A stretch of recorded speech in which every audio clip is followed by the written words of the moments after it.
As ações da Vale estão caindo bastante nesse ano de 2023. E com isso, muitos investidores estão se questionando e até mesmo me perguntando aqui nos comentários se vale ou não vale a pena comprar as ações da Vale depois dessa queda. Se você também quer saber sobre isso, também tem essa dúvida, então assiste o vídeo até o final, porque hoje nós falaremos sobre a Vale. Como todo mundo sabe, a Vale é uma das maiores empresas do Brasil e é uma empresa do setor de commodities, que vende principalmente minério de ferro e alguns outros metais. Apesar da Vale ser uma empresa brasileira, o negócio da Vale e as ações da Vale são muito mais afetados pela economia chinesa do que pela economia brasileira. Isso porque nos últimos 25 anos, a China é a maior consumidora do mundo de minério de ferro. E para falar sobre a Vale, nós temos que falar sobre a China. Por que a China demandou tanto minério de ferro nos últimos anos? No início dos anos 2000, a China entrou na Organização Mundial de Comércio e a partir daí deu-se o início de uma grande abertura econômica da China e também de um grande crescimento do país. Como a China representava um mercado consumidor muito grande e também uma massa de trabalho muito grande e muito barata, logo muitas empresas começaram a fabricar os seus produtos na China justamente para aproveitar esses baixos custos da mão de obra muito barata que vinha da China. A partir daí, a China começou a crescer muito rapidamente.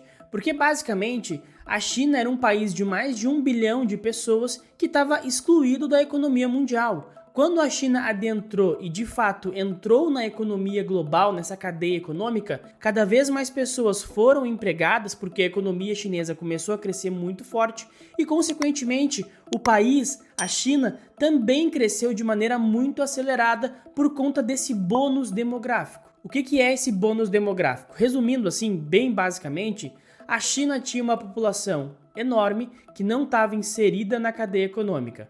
Quando a China entra na Organização Mundial do Comércio, cada vez mais as empresas demandam a China para fabricar os seus produtos. E isso acaba gerando muitos empregos para os chineses.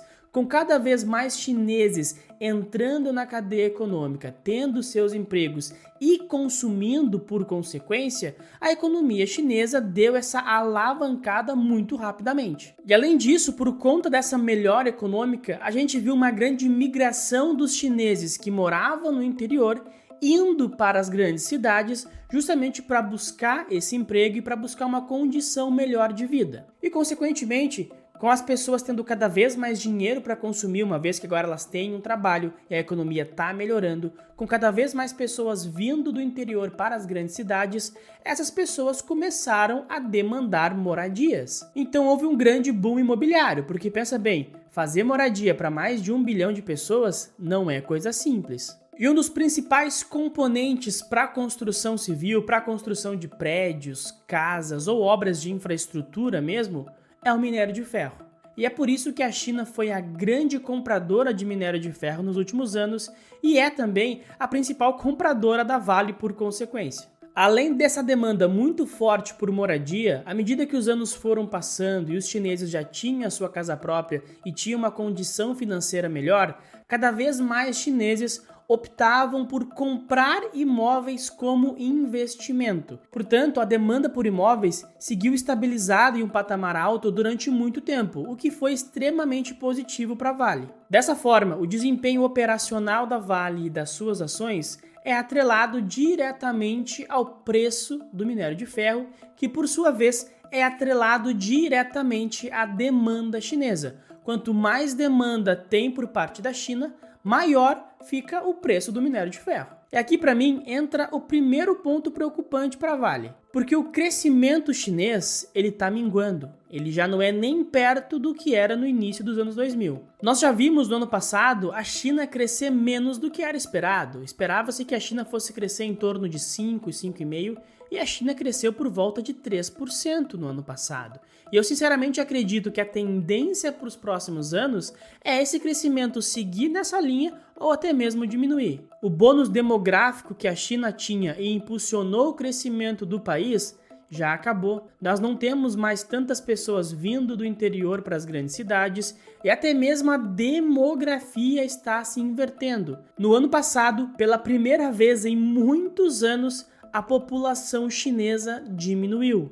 E essa é a tendência daqui para frente. E essa queda na demografia, essa queda na população chinesa se dá principalmente por dois fatores. O primeiro fator é a política do filho único, que ficou em vigência na China de 1980 até 2015. Durante a vigência dessa política, o governo chinês estipulou que cada família poderia ter no máximo um filho. Se essa família viesse a ter mais filhos do que o permitido, ela pagaria uma série de multas que, obviamente, ninguém gostaria de pagar. E por conta dessa política do filho único, a grande maioria das famílias chinesas sempre optava por ter filhos homens. Então, se havia a possibilidade de escolher o sexo do bebê via inseminação artificial, a família escolhia um homem. Ou, muitas vezes, quando nascia alguma menina, esse bebê era abandonado ou dado para adoção. Isso porque, culturalmente na China, quem cuida dos pais na velhice são os filhos homens e não as filhas mulheres. E isso, com o passar do tempo, foi se aprofundando. E hoje na China tem uma legião de homens solteiros, um número muito maior do que tem de mulheres solteiras. E isso naturalmente está fazendo a população chinesa diminuir. Além disso, a gente tem o fato de que a população chinesa agora tem um poder aquisitivo melhor, tem uma condição de vida melhor, e para se criar um filho na China não é uma coisa muito barata. Então os casais também estão optando por terem menos filhos ou muitas vezes em nem terem filhos. E sem ter esse bônus demográfico, sem ter essa população crescente que sustenta o crescimento da economia, as coisas estão e seguirão ficando complicadas para a China, principalmente para o setor de construção civil chinês. Há pouco tempo atrás, nós tivemos uma grande crise com a Evergrande, que é a maior construtora da China. A empresa só não quebrou porque o governo chinês resgatou a empresa e agora a Evergrande está tocando aquelas obras que já estavam contratadas.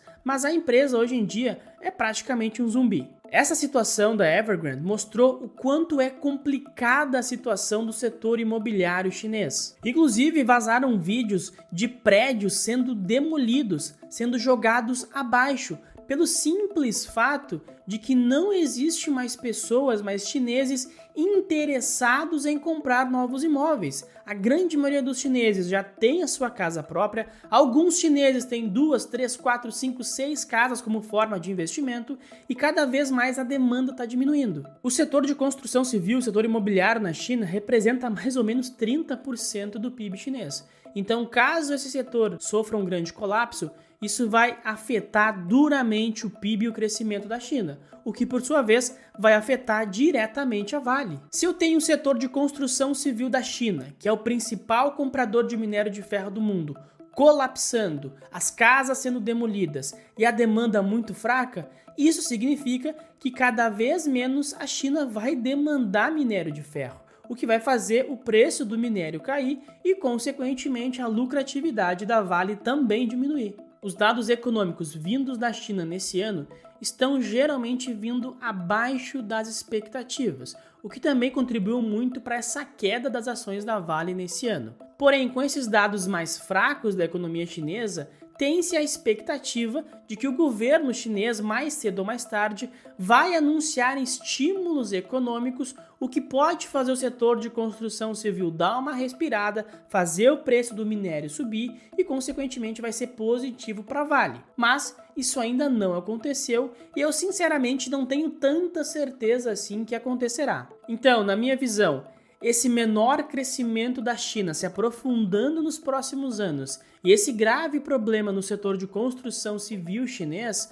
são um ponto de atenção e um ponto muito negativo para a tese de Vale nos próximos anos. Porém, também existem alguns pontos positivos para a Vale a médio e longo prazo. Por exemplo, a Vale está negociando vender um pedaço da sua unidade de metais básicos, que são metais como cobre, níquel, enfim, metais muito importantes para essa agenda de renovação energética, para eletrificação de carros e tudo mais. Então isso pode ser um catalisador importante para a Vale, essa mudança energética e a necessidade desses metais. Além disso, quando a gente pensa em descarbonização das economias globais, isso demandaria um minério de melhor qualidade. E quando a gente pensa em um minério de melhor teor e melhor qualidade, o da Vale é disparado o melhor. Então, com o passar dos anos, obviamente que é uma tese de mais longo prazo, e o aprofundamento dessa necessidade de descarbonização das economias,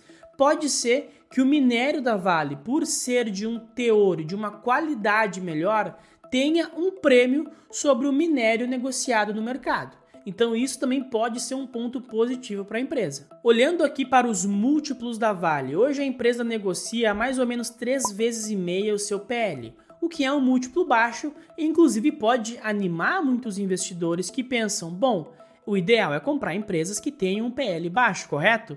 Correto, mas nem sempre. No caso da Vale é diferente. No caso da Vale, é melhor comprar as ações da Vale em momentos onde o PL, onde o múltiplo está mais alto. Porque justamente esse momento de PL alto coincide com o momento de lucros baixos, onde consequentemente o preço do minério também está baixo. Portanto, o melhor momento para se comprar empresas de commodity como a Vale é no momento onde o preço da commodity está lá embaixo e, consequentemente, o PL da empresa está lá em cima, porque o preço está menor. Portanto, olhando esse cenário geral que eu apresentei aqui, ponderando os pontos negativos e positivos para a tese da Vale, eu sinceramente, nesse momento, prefiro ficar de fora das ações da Vale. Porque eu acredito que à medida que o crescimento chinês diminua com o passar dos anos, isso vai pesar muito sobre o minério e vai pesar muito sobre as ações da Vale, consequentemente. Além disso, nós estamos vivendo um momento aqui no Brasil de inflexão nos juros, onde a Selic está prestes a começar a cair e eu acho que vai cair bem, e isso tende a ser muito bom para a Bolsa, principalmente para algumas ações, como ações de small caps, ações de construção civil, ações do varejo, enfim. Então, olhando para esse momento que nós estamos prestes a entrar aqui na Bolsa Brasileira e olhando para a situação da Vale, nesse momento eu prefiro estar comprado nessas teses domésticas que tendem a se beneficiar muito com o início do ciclo de cortes na Selic e com a volta de um fluxo mais forte para a nossa bolsa. Não estou dizendo que eu acho o Vale ruim, muito pelo contrário, é uma das maiores empresas do Brasil e é uma empresa que vende um produto essencial para o mundo. Mas eu apenas acredito que no curto, médio prazo, essas ações domésticas vão ter uma performance muito melhor do que as commodities, como é o caso da Vale. Obviamente, se o governo chinês amanhã ou depois anunciar um grande pacote de estímulos que faça o preço do minério subir, aí sim a Vale vai ter uma performance excelente.